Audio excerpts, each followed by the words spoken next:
I defy you to laugh this year, or at least to laugh somewhere between the intermittent crying. Timing matters. Now then, today's reflection disguises itself as a joke. It concerns a very curious question. Where do you wish to land? Picture this.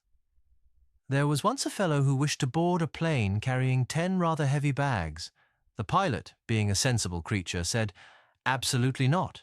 The plane would be too heavy." The fellow replied, "Curious.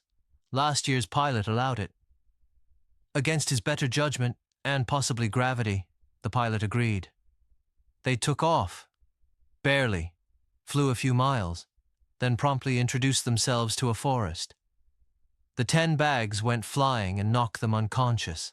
When they came to, the passenger looked around the trees, the bent wings, the smoke, and said, "Where do you think we landed?" The pilot sighed and said, "Most likely, the same place as last year. Heard a version of that joke from a pastor in church once, for a New Year's sermon." You see, dear Quantum Walker, the joke isn't about the bags. It's about habits, or loads, or burdens we try to take with us when we want to soar. It's about confusing permission with wisdom, and it's about not chartering the proper plane.